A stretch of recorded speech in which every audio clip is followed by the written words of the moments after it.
Thank you, friends. Shabbat Shalom. Greetings to you all. I hope you all celebrated your mothers last week, and I hope all you mothers were celebrated. Remember, people do not have to be alive to be celebrated and honored in your life. Part of their spirit, their influence, their memory, their souls stay with you and always will. Ellen, I did not know that it would have been your mother's and your brother's birthdays, and I'm sure that's hard for you. But I know you feel them and see them and smile for them, just as I am sure the anniversary of Mo's passing was difficult for everyone in his family. Loss is difficult. And we can always come up with more things that we wish we had said. So say them, because spirit never dies. Catherine the Great said, I praise loudly, I blame softly. Something perhaps we can all learn to do. And friends, I learned a long time ago that in communicating one needs to make I statements, not you statements. And that it is not what you say, but how you say it. If either or both of those statements are true, and they are, then what you were about to read in this parsha fails on all counts. Friends, the Torah is a great piece of work. And great works inspire great things because they inspire great thoughts. And friends, as I have said before, and I will say again, thoughts are things. Our thoughts set in motion great action. It is our Kavanaugh intention that sets the world in motion. You have an infinite capacity to create. If you wondered what it meant that man was created in God's image, you need wonder no more. We are connected by our thoughts, not our actions. Action is simply the manifestation of what you set in motion. It is the final part of the creation process. We do feel each other's pain, each other's joy, each other's soul. We have reached an ending, and to end Leviticus, we have another double parsha. And for many, they can't say goodbye to rules and regulations quickly enough.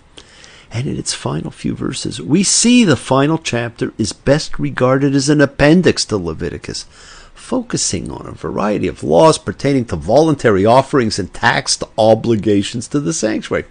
These monetary issues, while perhaps necessary for the maintenance of the sanctuary, are not necessary for the audience of the book to contemplate. And so, my friends, I am sure they were deliberately tacked on at the very end.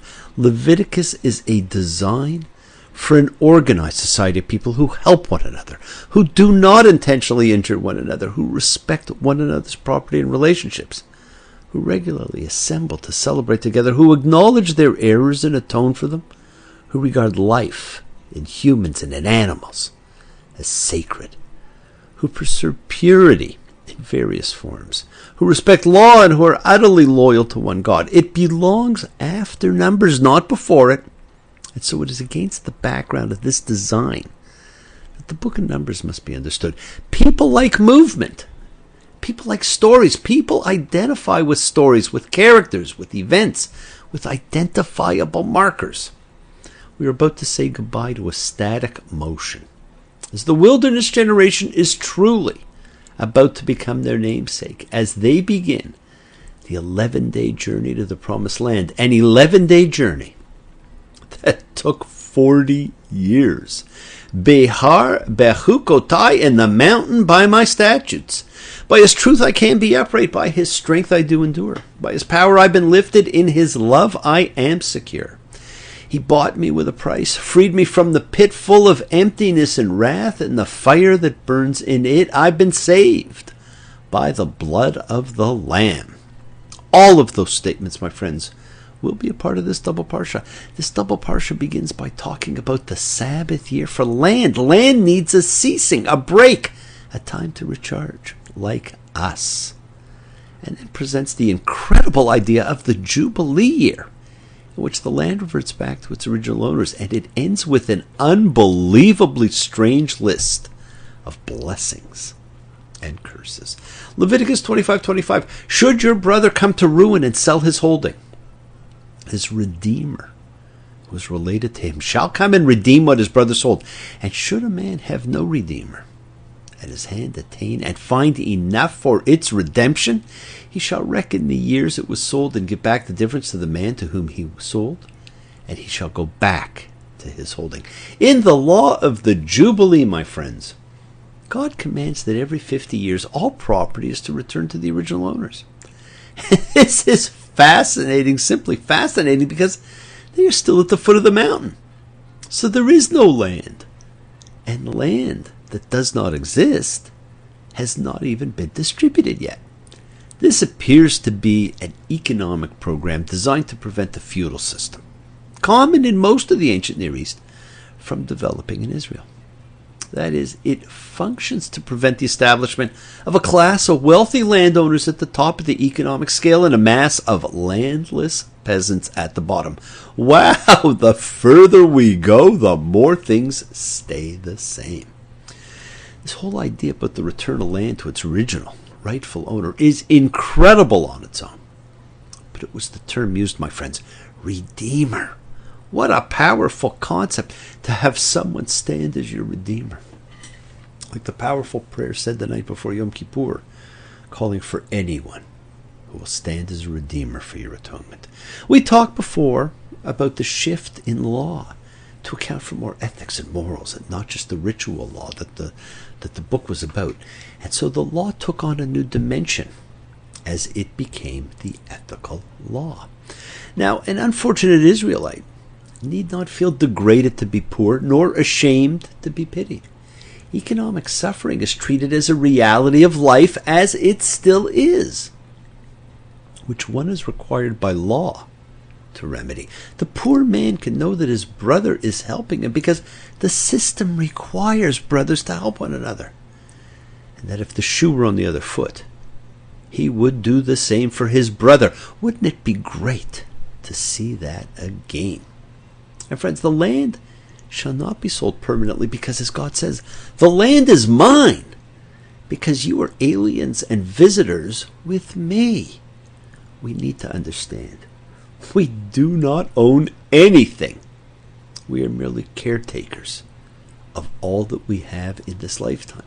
Even for the land, there is the underlying concept that we do not own it.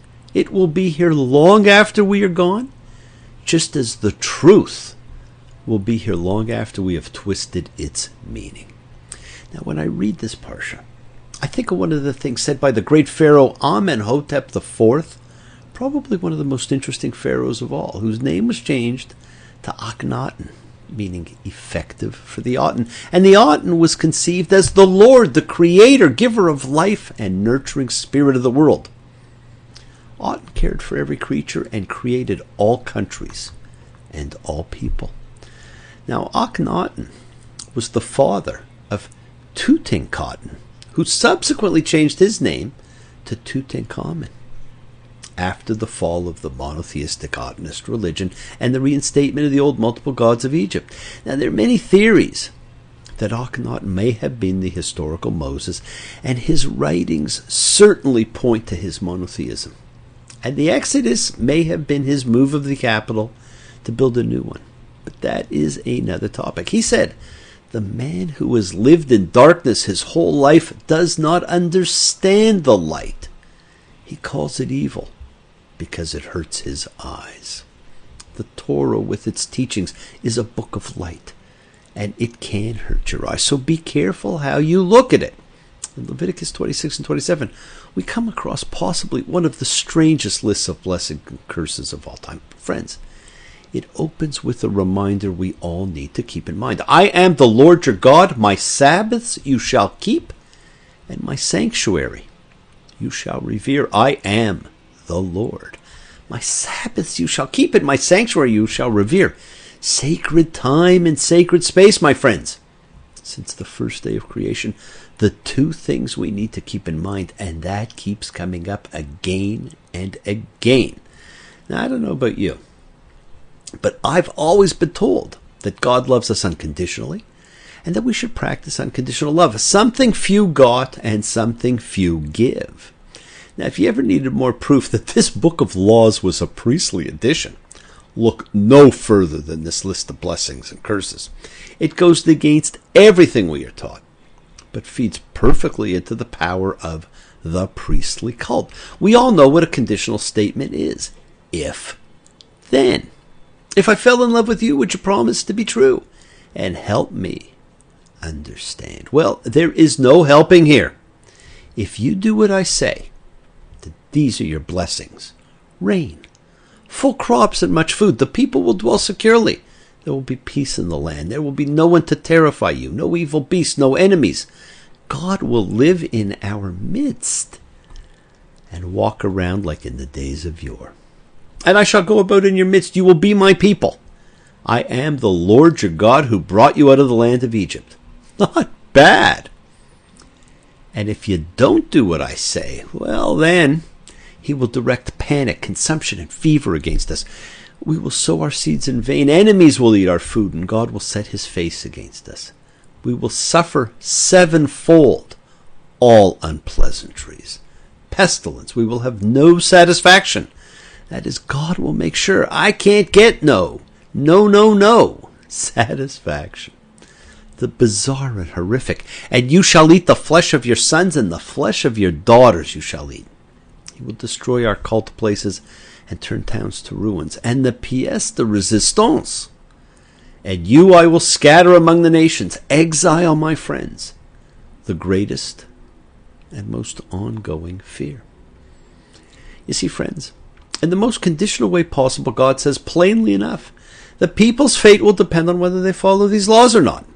The blessings and curses provide for the eventuality of a variety of essential matters in the realm of nature, human relations, especially political ones, and divine human relationships.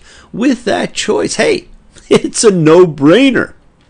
That's based on a statement made in Leviticus 26:12. I shall be God to you, and you will be a people to me.